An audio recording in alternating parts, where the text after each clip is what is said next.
Sedimentary rocks can be thought about rocks made of other rocks. Over time, wind, water, and chemical reactions break down the landscape into smaller and smaller pieces, eventually forming sediment, which is then transported and deposited elsewhere in layers. These layers are then buried and compacted until they form solid rock. Notice how, even though they're small, you can still see the grains in this sandstone. Whereas the grains in this shale are too small to be seen with the naked eye. You can, however, spot a trilobite fossil, which is pretty cool if you ask me. Sometimes clasts are smooth and rounded, like this conglomerate. This indicates that they've traveled a long way to get to where they are now, bumping into things and smoothing out their rough edges. River rocks are a really good example of this. Other clasts may be jagged and angular, like the ones in this breccia.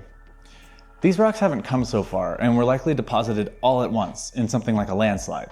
Another thing that the clasts in a rock can tell you is how much energy its depositional environment had. Generally, fine-grained rocks like siltstone, claystone, or shale were deposited in low-energy depositional environments, whereas coarse-grained rocks like sandstone or conglomerate were deposited in high-energy depositional environments. Think about it.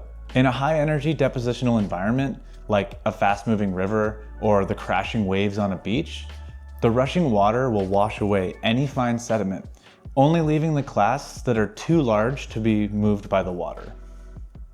Compare this to the bottom of a lake or a deep seabed, where the water is very still, and fine-grained sediments that are in suspension are allowed to settle out and be deposited on the bottom.